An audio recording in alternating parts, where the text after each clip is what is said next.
a Sapphire Running Zone podcast. Hi everyone, this is Tim from the Sapphire Running Zone. Welcome to another in our Another Runner at My Gels podcast series. And today we're doing another runner story, and really pleased to welcome Emma from the Fight for Sight charity. Welcome, Emma, and tell us all about your running history. Hi Tim, thanks for having me. So I first started running when I was about 9. I think it was the typical summer school holidays. Parents didn't know what to do with me, so sent me off to an athletics camp for a week. We came back, me and my sister, and just loved the running element. And yeah, this particular running club wanted us both to sign up and become members, and it was quite far away. So we joined the local running club. And yeah, from the age of 9, I think I was running 5-6 times a week. So training Tuesday, Wednesday, Thursday, racing Saturday, sometimes Sunday. Competed for up to sort of county level for English schools and English nationals. And so running's always been such a massive part of my life, both I think for health and fitness reasons, but obviously more recently the mental side of it as well, just the freedom of getting out and about on a run. So more recently I still run for a running club, but I would say it's probably more enjoyment than competitive. I still definitely do races, but I'm not chasing PBs because unfortunately I don't think there's any chance I'd be able to run the times I did when I was younger. And I suppose distance-wise, I've done everything from your 800 metres on the track up to 100k in a day, which was for charity. So a wide spectrum of paces and different distances and obviously locations that I know I've been able to do them. Great stuff. So tell us a little bit more about where you've done your half marathons and your marathons. So marathons, I think I've probably done about 5, which isn't a huge amount really. So first one was London. I think it was like 2007. I got a last minute charity place in the January. So had to kind of cram in marathon training over about 3 months. Also was going over to Australia to see my now husband. So that was definitely get round. And I got, I think, 4 hours and 55 seconds, but did it for charity and was super happy to get round. And then other ones I've done is I did London again on my first wedding anniversary, hottest year on record, which was a tough one. And then I've also done the Midnight Sun Marathon in Norway, which I think you set off at like 10 or 11 o'clock at night. And the idea is obviously you're still running at midnight when there is daylight. So that was very surreal having to switch, like you finish running and then you're meant to go to bed. So that was definitely a weird one running in the evening. And then one of my most enjoyable marathons was the Pilgrims Marathon that goes from Farnham to Guildford and back. It's hilly, there's stiles, kissing gates, there's sand. And bizarrely to date, that's been my fastest marathon, which does not make any sense whatsoever. I think it was probably more to do with my fitness levels. But I have really got into trail running just because it's less about the pace and it's, enjoying the views and the terrain, and it mixes up a little bit. Yeah, we'll have a chat about your ultra running experience shortly. But I did that Midnight Sun race as well. That was an unbelievable event. And I think the most baffling thing about it was coming down the home straight and people stumbling out of pubs and nightclubs at sort of 4 a.m. It was very, very strange race, but one of those that you sort of have to do, wasn't it? Definitely. And I think the thing that appealed to my sister, she read about it in a book of like marathons that you must do. And I think the thing that appealed to her was that, you might come across bears. But it was so quiet. There were parts of the course where there was literally no one at all. And obviously normally you might carb load the night before and then you're sort of thinking, well, do I carb load for breakfast or lunch? Just go back a little bit and talk about the sort of mental health benefits. Everyone knows the physical benefits of running, but I totally agree. I think it's something that people are not aware of enough. How have you found it's helped you over the years? I mean, for me, I think both me and my husband love running, and as my husband says, he becomes grumpy if he can't run. But I just think, sometimes it's only when I go for a run, I think I realize how much is in your head, whether it's work related or things on your mind. And I think it's only when you come back from a run and you suddenly have this kind of sense of clarity. Sometimes I'll come up with ideas while running, and I just think it's that just headspace. I've never run with music, so I do just really enjoy the peace and quiet. And I think if everyone could run however distance pace, it definitely would be something I'd encourage. And parkrun has been so amazing as well in getting people into the sport, whether they walk it or run it. And yeah, it's just, I think I would be lost without it. I think, when you get injured and can't run, nothing is the same. Have you tried maybe circuit training or swimming? To me, it's just not, it's not the same. And all you need is a pair of good trainers. It doesn't cost a huge amount of money to get out of the door and get running. Indeed, indeed. So you've moved up through the distances then from 5K to 10 to the half to the full, and then into the world of ultra running. So talk to us a little bit more about that. Tell us what that was like when you did your race to the stones. Yeah, so 2018, I got a ballot place in the London Marathon, which obviously we know is very hard to come by now. And it was on our first year wedding anniversary. And I had heard about Race to the Stones. I know quite a few people that had done it, and I was really inspired to do it. And I thought, "Do you know what? This is the best year to do it. I'm training for the London Marathon, and I can just maintain my training for the next few months or so." So we merged our efforts and we basically did the London Marathon. And then I also did Race to the Stones for the charity that I was working for at the time. And I think having that accountability, that obviously I'm telling people I'm doing it and doing it for charity. They ask, how is it going? How's the training? So I learned to do as many updates as I could on obviously social media. And then on the day, I would use the hills to do Facebook Lives to say how it's going. And yeah, it was, an ultra. I think I had to completely retrain my brain. So when I was younger, it was all about, waiting 2 hours after eating before going for a run. It was about working really hard up the hills. And then when you do an ultra, it's learning to basically walk up the hills to save your energy and practicing eating while on the go. So I did have to kind of completely retrain my mind really of what to do and what my brain normally tells me to do. But it was such an amazing day, and I just about got to the finish line as it was starting to get dark.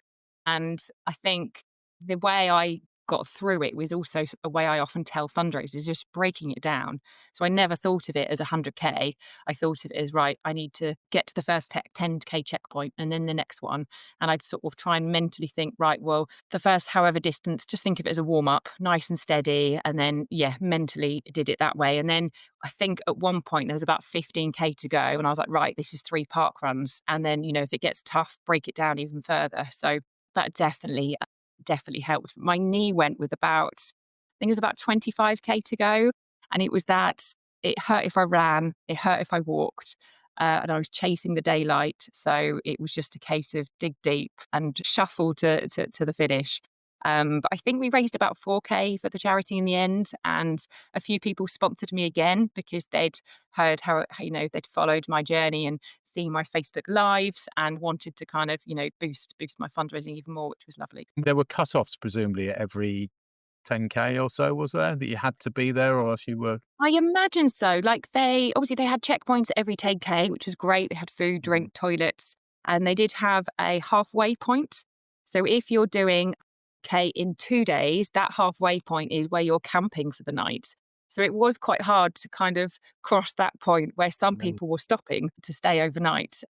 But yeah, luckily I didn't have any issues with the cutoffs. And I think for me it was, I'm getting round. I didn't really have a time in mind because there was nothing to compare it to. You can't just pick your marathon time and timed it by 2.5. So it was all about just getting round and enjoying it really, stopping and taking photos, which is something I normally don't normally do on a run. So yeah, it was a great experience and one I'd love to do again one day maybe. I'm intrigued by your training. I mean, obviously, so you trained for London and then you suddenly switched into sort of ultra mode. Did you give yourself a couple of weeks rest after London? Yeah, I think I did the normal sort of recover after marathon. And then it was interesting learning about ultras because I thought, oh my gosh, I'm going to have to go out for like 8-hour runs, because training for a marathon, you run up to 20 odd miles. And I thought I'm going to have to run about 80, 90K. However, I think for an ultra, it's all about back to back running. So it might be you run for like 20, 25 miles on one day. And then the next day you might run, say, 8 or 10 miles. So you might do like a long one on the Saturday and then a slightly shorter one on the Sunday. So it's sort of getting used to running on tired legs. And there was a point in the race where I thought, this is completely new to me. I've never reached this distance before, all in one go.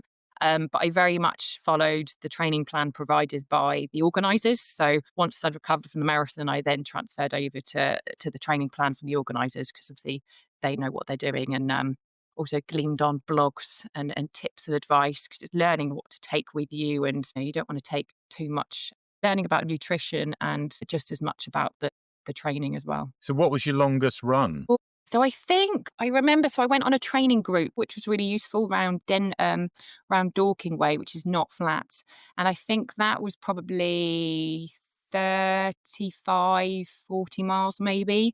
It wasn't huge distances, but then the next day I would probably do like a 10-mile run, for example. So yeah, I don't think I ran anything more than like 5, 6 miles in one go. But yeah, I just stuck with what the training plan said. Yeah. But yeah, definitely nothing more than, I'd say, like 70, 75K. It's been such a long time. My brain's erased the training. You just remember the nice parts, not the work that was involved.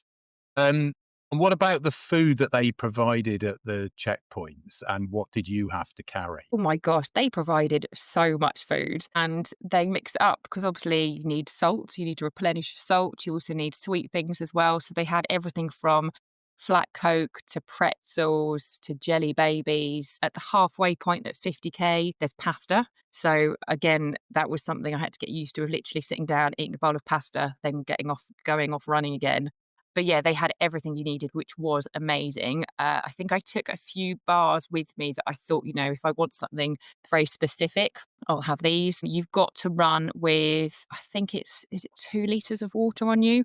So I'd have it where one bottle had water and one had electrolytes, just to mix it up a little bit.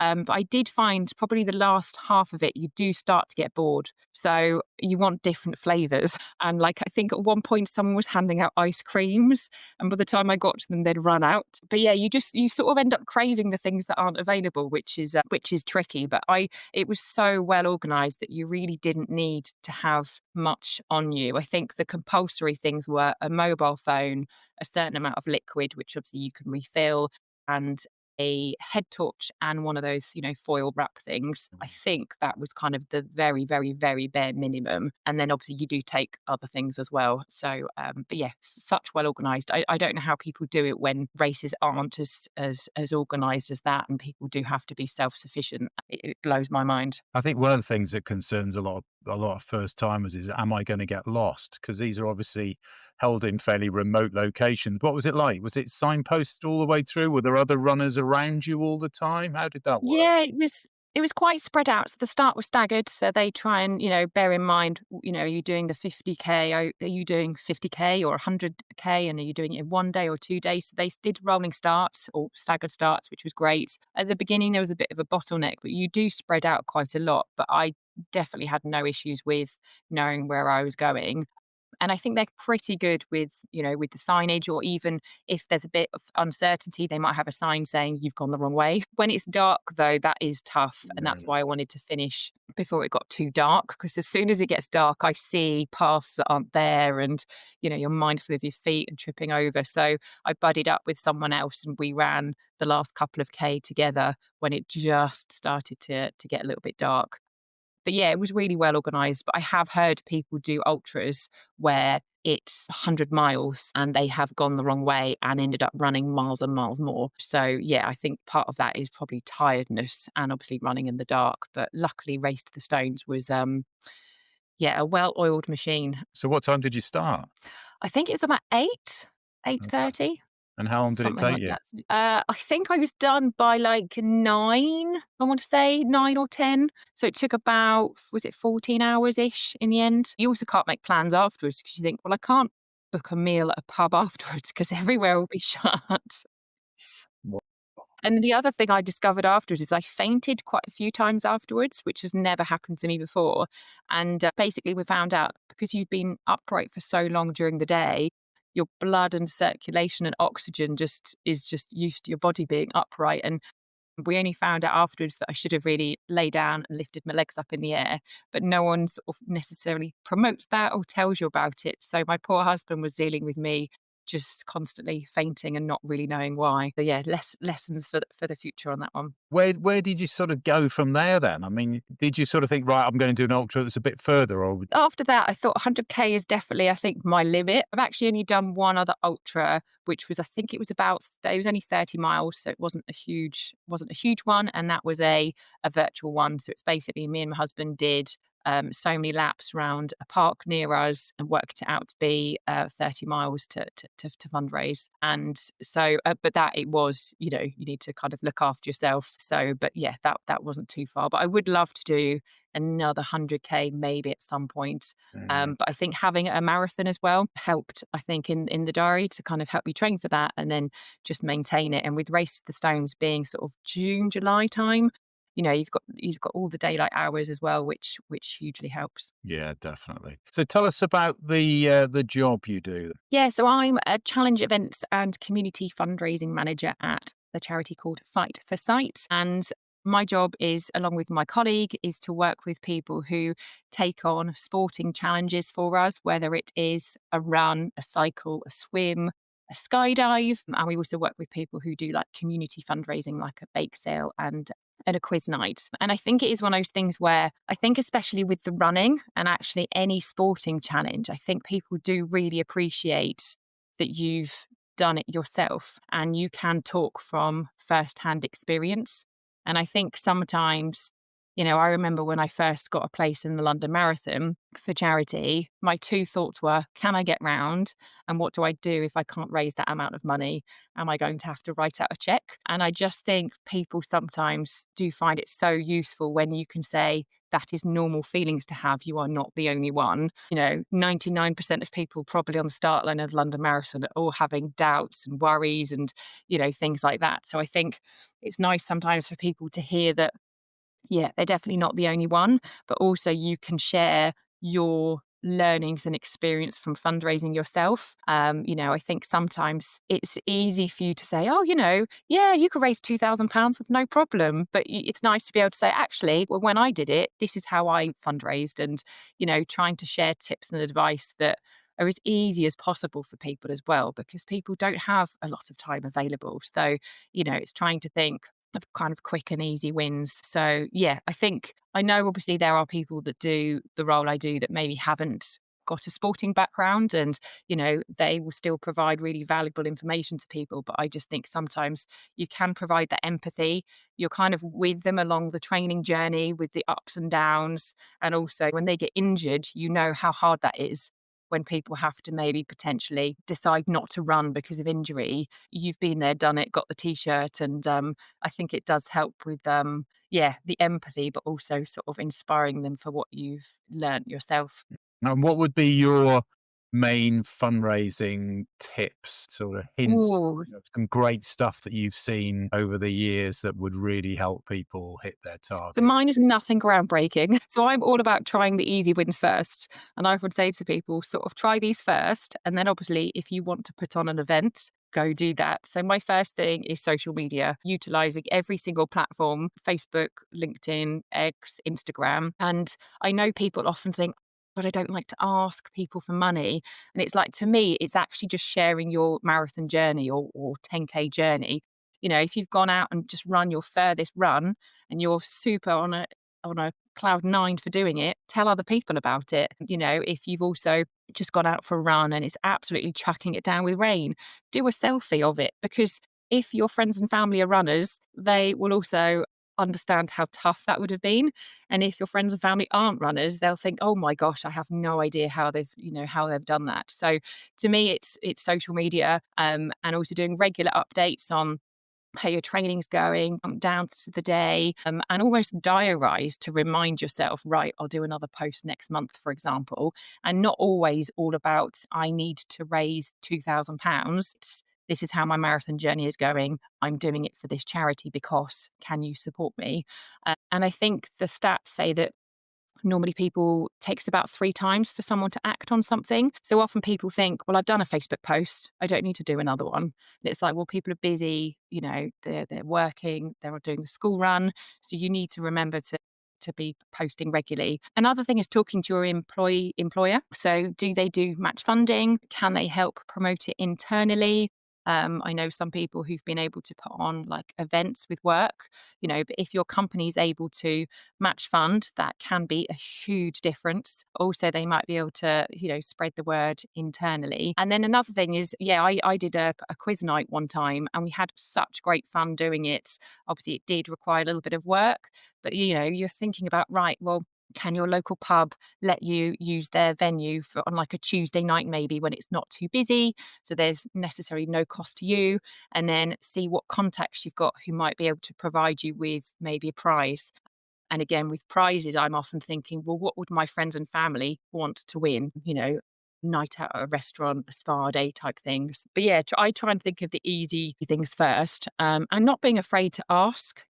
Ask your contacts and customers and clients, and it's trying to make it part of the conversation. So if someone says, "What did you do at the weekend?" Not being afraid to say, "I went for a really long run as part of training for the marathon," and then it starts that. Indeed. I think with the fundraising, it's becoming more important, isn't it, to almost give people a little bit of something back. And you talk about the quiz night and putting events on. I think it's just so important these days, isn't it? I mean, yeah, there's loads of quick wins with social media, but it's just great to be able to give something back to people who are supporting you as well. And the quiz nights are just a great night out, aren't they? And people donate a little bit of money and get an evening out. And I think that's becoming more and more important these days.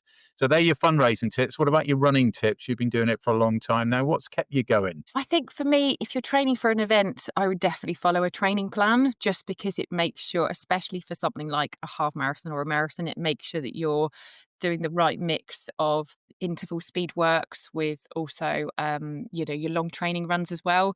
I would often also do like park run sandwiches. So, if I thought I had to run, say, I don't know, 15 or 18 miles, it feels a bit of a chore. So what I would do is go, okay, right, well, that park run is, say, for example, I don't know, 6 miles away. I'll run there, do park run, which speeds me up a little bit, and then I'll try and tack on a bit extra on the way back. So mentally, that again broke down my runs where I'd think, right, I've just got to run to park run, and then I've just got to run round park run, and then run the way back on the way back. And also try and see if there's events you can enter as part of training. So again, if I'm training for a marathon, I would try and see, right, okay, is there a 10K or a half that I can enter? Especially probably half distance. I'd much rather run an organised 13.1 mile race than having to plot it out myself. So that works out quite well. And see if there's anyone you can run with as well. So I'm very fortunate to have a running club near me. There's a lot of people that are often training for marathons or have been there and done it. So see if you know anyone who can join up with you for training runs or offer you advice. And if not, if you know someone who lives the other side of the country and is also marathon training, just share your updates on how your training's going and inspire each other, because it can be quite a lonely world sometimes if you're the only person who's doing it. And celebrate those successes, because I think it's so easy to focus on the runs that you don't do.